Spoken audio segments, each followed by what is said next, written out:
بسم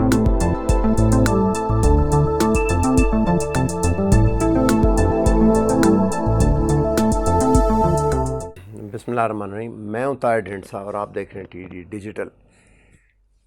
ایک بہت زیادہ کلیئرٹی کے ساتھ ایک چیز سامنے آئی ہے جسے ہم آپ سے آج شیئر کریں گے، اور وہ یہ ہے کہ پاکستان نے اپنے لانگ ٹرم مستقبل کے اوپر اپنے شارٹ ٹرم گین کو وار دی ہے.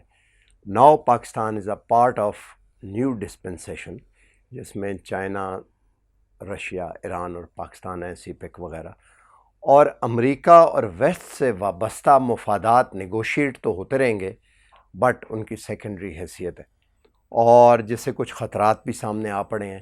اور بڑی کلیئرٹی کے ساتھ کچھ چیزیں ہم آپ سے آج شیئر کریں گے ریجنل سطح پہ کہ ایران میں کیا ہو رہا ہے، افغانستان اور گلوبلی. اور آگے ہم چلتے ہیں، لیکن اس سے پہلے ہو سکے تو چینل کو لائک اور سبسکرائب کر دیں اور بیل آئیکن کو بھی پریس کر دیں.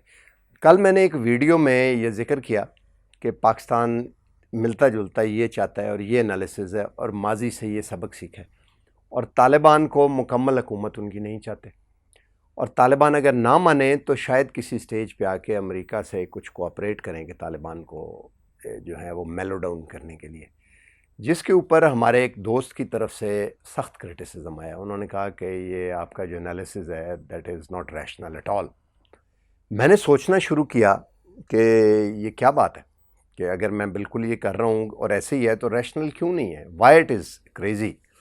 پھر دوست کے بارے میں اور دوست کی ڈیفینیشن بھی آپ کو میں یہ بتاؤں کہ میں زیادہ ملا جلا ہوا ان سے نہیں، بٹ میں دوست اس لیے سمجھتا ہوں کہ یہ وہ ایک ایسے شخص ہیں جن کی محب وطنی اور اس مٹی سے وفا اور محبت کے اوپر مجھے کوئی شک نہیں. تو یہ ایک کلب ہے کہ ہم پاکستانی ہیں، سارے انڈے ہم نے اس ملک کے باسکٹ میں رکھا ہوا ہے، باہر ہمارا کوئی انٹرسٹ نہیں ہے. اور اگر یہ ملک خدا نہ خواستہ تباہ و برباد ہو جاتا ہے تو اس سے پہلے کہ یہ ہم اس سے پہلے تباہ و برباد ہوں گے، اور اگر یہ گین کرتا ہے تو ہم گین. تو یہ محبت اس وطن سے جو ہے یہ ہمارا ویسٹڈ انٹرسٹ بھی ہے، اس بات کا مجھے یقین ہے. اس بات نے مجھے یہ سوچنے پہ مجبور کیا کہ کس طرح یہ بات جو کر رہے ہیں یہ درست ہے اینڈ آئی ایم رانگ. پھر میں نے بہت سا لٹریچر کھنگالا اور بہت سے سورسز کو ٹیپ کیا اور میں نے اس کے اوپر تھوڑا سا کام کیا. پتہ یہ لگا کہ میں یہ سمجھ رہا تھا کہ امریکہ جو ہے اس کے چند مفادات ہیں اور وہ کسی حد تک ہم جیسے وہ چلتا رہا ہے، لیکن بات تو اس سے بہت آگے کی نکل گئی ہوئی ہے. امریکنز تو نیا جغرافیہ کریٹ کرنا چاہتے ہیں کسی حد تک، اگر نہیں بھی چاہتے تو ان کو کوئی پرواہ نہیں، بے شک ہو جائے افغانستان میں. اور اشرف غنی اور عبداللہ گئے ہوئے ہیں، اور دوحہ میں جو میٹنگ ہے اس سے پہلے زلمے خلیل زاد سے انڈینز ملے ہیں. دوحہ میں طالبان آج کل ملاقات کر رہے ہیں نا دوبارہ سے، قطر کے جو ایک انیشیٹو ہے اس میں، اور تھوڑا سا ڈیڈ لاک لگتا ہے وقتی طور پہ. لیکن انڈینز جو ہیں وہ زلمے خلیل زاد انڈینز کو بھی پچ ان کر رہے ہیں اندر. تو لگتا یہ ہے کہ افغانستان کو ڈیوائیڈ کرنے کا جو پلان ہے، یا پلان نہیں بھی ہے تو وہ دے ڈونٹ کیئر کہ ہو جائے، جیسے سیریا کو وہ کہتے تھے ہو جائے اتنے گراؤنڈ پہ، لیبیا کو، بنغازی اور تریپولی کو الگ الگ کر کے جو آج تک ہو نہیں سکا، اور القاعدہ پنپری، اس قسم کے کچھ ان کے وہاں پہ منصوبہ بندہ لگتی ہے. اور پاکستان جو ہے وہ اب کسی صورت امریکہ سے آگے چل کے ملٹری کوآپریشن افغانستان پہ ممکن نظر نہیں آتی. تو میں نے یہ اپریشیٹ کیا کہ جنہوں نے مجھے یہ کمنٹ دی ہے کہ ایک تو وہ ٹھیک تھے، دوسرا ان کی سنسیریٹی پہ کہ انہوں نے ایک بات سمجھی اور انہوں نے پچ کی. بہرحال تو پھر جو میں نے چیزیں دیکھی اس کے نتیجے میں کچھ چیزیں آئیں، میں آپ کو آج وہ بتاتا ہوں کہ وہ چیزیں کیا ہیں. ایک تو یہ ہے کہ ایران جو ہے وہ بھی اس ڈسپنسیشن کا شاید پارٹ ہوگا. اب آپ دیکھیں نئے الیکشن آئے ہیں اور وہاں پہ نئی لیڈرشپ آئی ہے، اور سب سے زیادہ اس کا کلک اور تکلیف جو ہے وہ امریکہ اور اسرائیل اور ان ملکوں کو ہو رہی ہے. ایران نے بڑا لوز کیا. ایران کا سب سے بڑا نیول ویسل اس میں آگ لگ گئی گلف آف عمان میں، اور اتنی شدید آگ لگی کہ وہ اس کی جو میٹل ہے، اس کا جو حل ہے، وہ میلٹ ڈاؤن ہو کے 2 حصوں میں تقسیم ہو ڈوب گیا.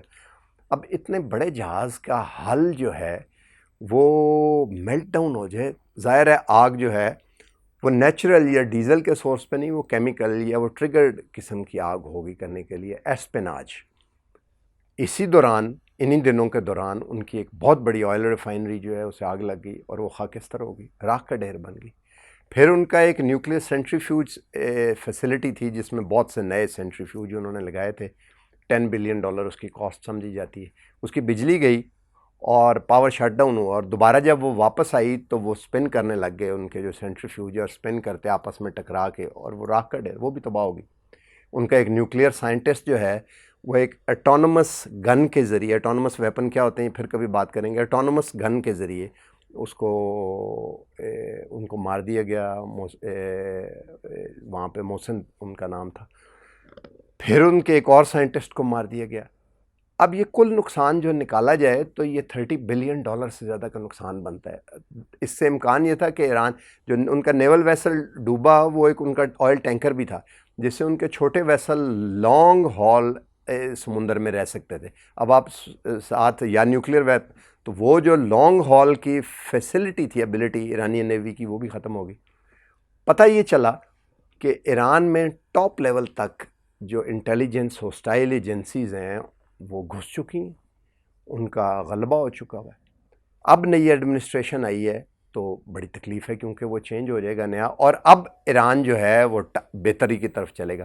یہ وہ کام ہے جو پاکستان میں ہم پہلے کر چکے ہیں, اور میں بار بار اس کی ڈیٹیل میں پولیٹیکل چیز کو چھوڑتا ہوں, لیکن آپ یہ دیکھیں کہ ایک ملٹری بریگیڈیئر جو میجر جنرل ہونے سے ہونا چاہیے تھا, ایک جنرل آفیسر رینک کے بندے کو سزائے موت دی, ایک لیفٹیننٹ جنرل کو 14 سال قید, اور ایک اور سویلین PhD ڈاکٹر کو جو کہ سینسٹیو, اس کو بھی سزائے موت دی. اور پریس ریلیز بھی جاری کی اس کی فوج نے, اور اس میں لکھا کہ they were involved in spinach for USA, اور کہ مطلب فوج نے یہ کانفیڈنس شو کیا کہ ہم اب کہہ سکتے ہیں کہ امریکہ کو آپ کہہ رہے ہیں کہ آپ کے ایسٹ کو ہم نے دیکھیں یہ باہر نکال دیا ہے, do some thing if you can do. تو کلیئر کیا, کافی حد تک پرچ کیا پاکستان نے. اب ایران میں بھی وہ کام شروع ہوگا. اسی طرح افغانستان میں آپ دیکھیں طالبان جو ہیں, کیا طالبان ڈنڈے کے زور پہ یا بندوق کے زور پہ قبضہ کر لیں؟ اگر قبضہ کر لیں گے تو پرپیچول سول وار شروع ہو جائے گی, اور نتیجتاً جو ایتھنک گراؤنڈ ہے اس پہ کل بھی ہم نے ذکر کیا تھا ڈیوائیڈ ہونے کے چانسز ہیں. تو یہ وہ سچویشنز ہیں کہ اب اس وقت دو بالکل بڑے کیمپ بن گئے ہیں. ایک طرف یورپ کا کچھ حصہ, سارا نہیں کیونکہ یورپ بہت سارا رشیا کے ساتھ اور چائنا کے ساتھ جائے گا, ان کے مفادات ہیں, ٹریڈ ہیں. ابھی جو حال ہی میں 1-2 دن پہلے رپورٹس آئی ہیں اس سے یہ پتہ لگا ہے کہ چائنا پرچیزنگ پاور پیرٹی کے لحاظ سے نمبر 1 اکانومی ہے, USA نہیں ہے. دوسرا, ٹریڈ میں یورپ کو انگیج کرنے کے لحاظ سے بھی چائنا جو ہے وہ نمبر 1 ہے. یورپ کا سب سے زیادہ ٹریڈ جو ہے وہ چائنا کے ساتھ ہے, US کے ساتھ نہیں ہے.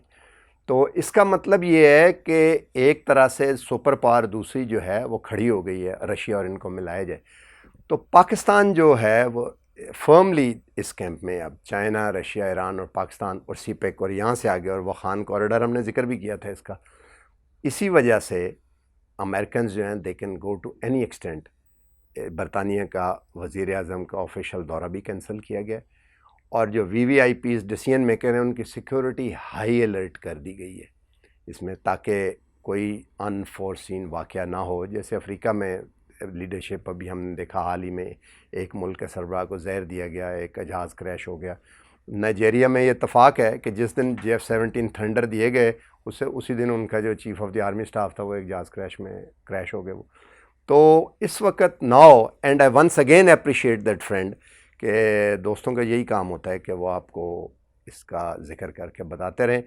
ہم مزید اس پہ بات چیت کریں گے. آج تک کے لیے اتنا ہی, ملتے ہیں اگلی ویڈیو میں. چینل کو ہو سکتا ہے تو لائک اور سبسکرائب کر دیں, اور بیل آئیکن کو بھی پریس کر دیں. اللہ حافظ.